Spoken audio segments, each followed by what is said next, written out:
अंकित जी, मैं एक खास सवाल करना चाहूँगा कि कोरोना काल में जिस तरीके से अगर जीविका की बात की जाए तो वो लोग जो स्कूल ड्रेस या टाई बेल्ट या स्टेशनरी या किताबें इनसे जुड़े हुए जो लोग थे कर्मचारी थे, तो कहीं ना कहीं उनकी जीविका में भी संकट खड़ा हो गया है, तो क्या करें? देखिए, आपने बहुत ही महत्वपूर्ण प्रश्न उठाया है क्योंकि जब जीविका नहीं होगी तो जीवन कहाँ से। और जब से ये कक्षा 1 से लेके 8वीं तक के विद्यालय बंद, तो इन विद्यालयों से जुड़े हर व्यक्ति प्रभावित हुआ है। जैसे कि इन विद्यालयों पर निर्भर विद्यालय संचालक, शिक्षक, कर्मचारी, आया और साथ ही साथ टाई बेल्ट, बुक सेंटर वाले, ड्रेस वाले, इवन ट्रांसपोर्ट वाले जो बच्चों को घरों से विद्यालय तक छोड़ते हैं, और ना जाने और भी अप्रत्यक्ष रूप से जुड़े हुए लोग, क्योंकि मैं विस्तार में जाऊंगा तो बहुत सारे लोग बताने पड़ेंगे, वो भी प्रभावित होंगे।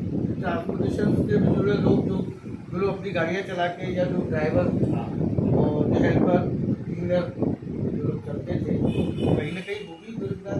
बिल्कुल बिल्कुल, मैं बताता हूँ। अभी ये तो कुछ मैंने गिना दिए, बहुत सारे तो ऐसे सेक्टर, ऐसे लोग भी हैं जिनको हम ध्यान भी नहीं देते, लेकिन वो अप्रत्यक्ष रूप से विद्यालय पर ही निर्भर करते हैं। तो जैसे अब कोरोना खत्म हुआ था, तो उसके बाद एक स्लोगन आया था कि जीवन भी जीविका। लेकिन मैं सरकार से ये पूछना चाहता हूँ, विद्यालयों से जुड़े लोगों की जीविका कहाँ है इसमें? क्या सरकार ने उनकी जीविका का ध्यान रखा?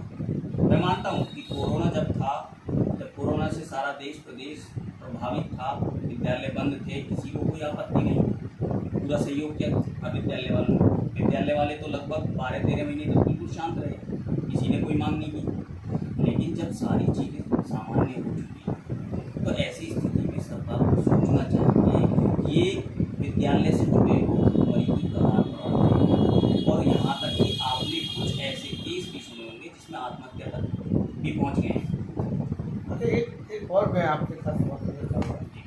हर विद्यालय के आसपास एक जब इंटरवेल होता है तो कुछ लोग खाने पीने की बच्चे से संबंधित चीज़ें बेचने के लिए खड़े हो जाते हैं और वो उनका जीविका का साधन। बिल्कुल सही। आप कोई भी स्कूल देखें, चाहे वो निजी हो या सरकारी हो, और कुछ लोग अपनी ड्यूटी के लिए बच्चों के लिए कुछ फल फ्रूट्स या उनसे संबंधित कॉफ़ी, कोई तो कुछ लोग उस पर उनका जीविका का साधन को करना चाहते हैं। क्या लगता है? देखिए, जिस बात को वही मैं बात कर रहा था पिछले प्रश्न में, डिटेल्ड वाली, वो आपने डिटेलिंग कर दी। मैं उस तरफ नहीं गया था, मेरे माइंड में वो भी आया था। तो बिल्कुल सही कहा आपने कि आपने देखा होगा बहुत सी वृद्ध महिलाएं, आपने देखा होगा इंटरवल के समय आ जाती हैं कुछ सामान लेकर, और वो विद्यालय के माध्यम से विद्यालय में प्रवेश देकर बच्चों को कुछ चीज़ें बेचती हैं।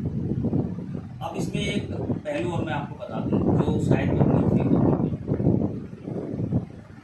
कुछ चीज़ें जो अर्जित करने का साथ, कुछ चीज़ें तो ये होता है कि हम डायरेक्ट केवल अर्निंग करते हैं, हमें पैसे से मतलब, लेकिन कहीं कहीं पैसे के साथ साथ मातृत्व से भी मतलब होता है, भाव से भी मतलब होता है। आप शायद आप भी जानते होंगे, और दुनिया में तमाम ऐसे वृद्ध लोग हैं जो अकेले जीवन यापन कर रहे हैं। उसके बहुत सारे कारण हो सकते हैं। उनके बच्चे विदेशों में अर्निंग करने के लिए चले गए, नौकरी लग गई है, किसी अच्छे पद पर हैं, नहीं आ पाते हैं, या फिर कोई भी कारण हो उन्हें छोड़ दिया गया है।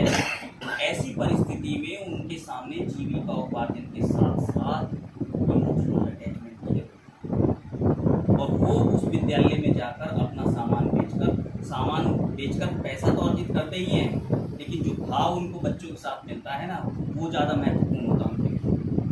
लेकिन सरकार को कोई भाव नहीं, सरकार उस भाव को छोड़िए, कुछ नहीं सोच रही है। जरा सोचकर तो देखिए, एक बूढ़ी आया 50, 60, 70 साल की, कुछ सामान बाजार से खरीद के लाती है, वो विद्यालय में 1 घंटा बैठती है और बच्चों के बीच बेचती है। नहीं सोचती सरकार, सोचना चाहिए। एक विद्यालय में आती है, सुबह 7 बजे आती है, दोपहर 12-1 बजे जाती है, फिर अपना खाना भी बनाती है, अकेली रहती है।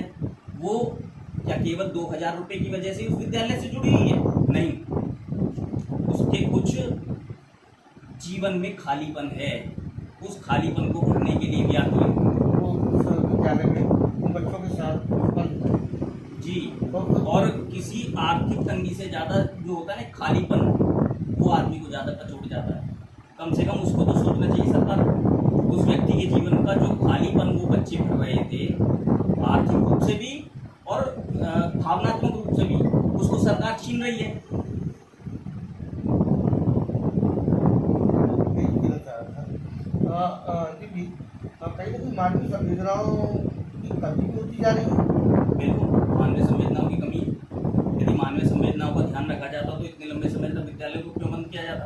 कक्षा 1 से लेकर 8 तक के विद्यालय लगातार 18 महीने से बंद हैं। उस पर निर्भर करने वाले व्यक्तियों की क्या स्थिति होगी? वो अपनी संपत्तियां बेच रहे हैं, गहने बेच रहे हैं, जेवर बेच रहे हैं, और क्या कहते हैं, जिनके पास गाड़ियां थी स्कूल से बच्चे लाने ले जाने के लिए, उनको बेच रहे हैं, उनकी किस्त नहीं निकाल पा रहे हैं, वो अपनी जमीन जायदाद बेच रहे हैं। किस तरीके से वो उन चीज़ों को मेंटेन कर रहे हैं? आप एक बात सुनिए, सरकार ने अभी तक एक संवेदना का शब्द नहीं बोला हम लोगों के लिए, विद्यालय वालों के लिए, शिक्षक के लिए। वो कितना मर्माहत है सरकार की इस रवैये से, वो ही जान सकता है। तो सरकार को इस विषय में सोचना चाहिए कि भाई जब कोरोना नहीं है, सब कुछ सामान्य है, बच्चे के पास कोरोना तो उसके परिवार के किसी अन्य सदस्य के द्वारा दूसरे माध्यमों से भी पहुंच सकता है। खास सवाल जब भी कोई खुलाफ होता है तो उसमें शिक्षकों का बहुत बड़ा योगदान है। क्या लग रहा है आपको आगे अब ये आगामी विधानसभा चुनाव 2022 अब करीब है, ये लग रहा है किस तरीके से नजरिए से देख रहे हैं? देखिए, मैं बस एक सवाल आपसे ये पूछना चाहता हूँ, जिस आदमी के पेट में रोटी नहीं होगी और रोटी यदि आपने छीनी होगी, वो आपके साथ होगा या आपसे अलग होगा?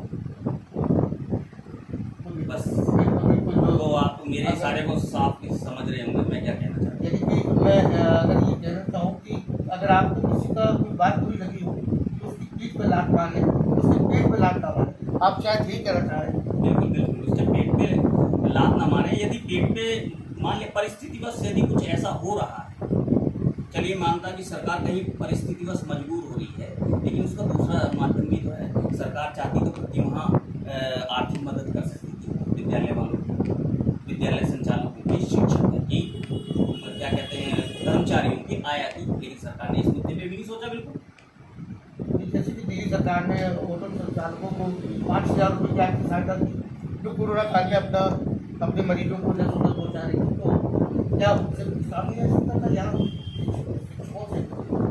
देखिए क्या कहते हैं, करने को तो बहुत कुछ किया जा सकता है। जब ऑटो वालों के लिए किया जा सकता है, रेडी पटरी वालों के लिए किया जा सकता है। उत्तर प्रदेश में योगी आदित्यनाथ जी ने बहुत सारी घोषणाएं की हैं, रेडी पटरी वालों के लिए की है, ऑटो वालों के लिए की है, ई रिक्शा वालों के लिए की है कि उनको आर्थिक मदद दी जाएगी। लेकिन मैं ये पूछता हूँ, हम लोगों ने ऐसा क्या गलत कर दिया? क्या हमारी गलती ये थी कि हम समाज को शिक्षित बना रहे हैं? क्या हमारी गलती ये थी कि हम समाज को संस्कारी बना रहे हैं? क्या हमारी ये गलती ये थी कि शिक्षा क्षेत्र को संभालने में 80% योगदान निजी विद्यालयों का है, निजी शिक्षकों का है? ये हमारी गलती थी? क्या हमारी गलती ये थी कि हम 200 रुपये में, 150 रुपये में बच्चे को पढ़ाते हैं, उसे साथ में एक दूसरे अभिभावक की तरह ट्रीट करते हैं? ये हमारी गलतियां हैं। इसका नतीजा हमको, इसका फल हमको इस तरीके से दिया जा रहा है। सरकार को सोचना चाहिए और जल्दी से जल्दी इस विषय पर सोचना चाहिए, क्योंकि स्थितियां इतनी गंभीर हैं, आपको यकीन नहीं होगा। बहुत सारे शिक्षक तो ऐसे भी हैं जो मोमोज बेच रहे हैं। एक शिक्षक जो कल तक पेन लगाकर चौक पर बच्चों का भविष्य लिखा करता था, आज वो कंचू लेकर सड़क पर ठेली पर यदि मोमोज तले तो कैसा लगेगा? अगर सरकार ने इन पर जब कोई काम नहीं किया तो अगला आप लोग क्या कदम? देखिए, यदि सरकार को हमने कई माध्यम से अपनी जो परिस्थितियाँ हैं, अपनी परिस्थितियाँ बताई, ज्ञापन के माध्यम से ज्ञापन के माध्यम से भी बताई है, और एक हमने प्रोसेसन भी किया था भीख मांगने का जो कार्यक्रम था, क्योंकि है ही स्थिति, वास्तविक स्थिति ये है और आगे आने वाले समय में बहुत ज़्यादा बदतर हो जाएगी। तो हम लोगों ने कई माध्यमों से, चाहे वो सांसद महोदय को ज्ञापन देना हो, चाहे वो विधायक महोदय को ज्ञापन देना हो, चाहे डीएम अलीगढ़ तक ज्ञापन पहुंचाना हो, या बीएस महोदय को, या डीआईएस को, सब तरीके से हमने बात रखी है। और और आश्वासन आपको इन लोगों से मिला?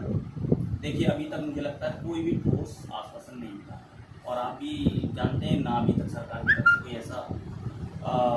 ऐसी संभावना लग रही है कि जल्दी विद्यालय खोलने का उनका कोई विचार नहीं। तो आगे जो भी होगा, हम लोग सब संगठन के पदाधिकारी या अन्य संगठन के पदाधिकारी साथ में बैठेंगे और संविधान के दायरे में जो भी उचित होगा, जिस भी सीमा तक उचित होगा, हम जाएंगे और हम अपने संघर्ष को और ज़्यादा पुरजोर तरीके से सड़कों तक लाएंगे।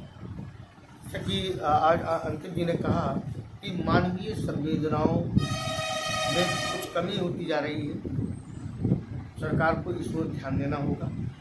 बच्चों के विकास पर इसका सीधा प्रभाव पड़ रहा है। स्कूल कॉलेज से संबंधित जो लोग इस कार्य में लगे रहते थे, आज उनके सामने रोजी रोटी का संकट खड़ा हुआ है, और शिक्षकों की इस हाल के लिए सरकार को सोचना होगा, इस तरफ ध्यान देना होगा। आज इन्हीं सब विषयों पर आज हमारे बीच अंकित कुमार जी मौजूद थे, और मैं धन्यवाद देना चाहूँगा।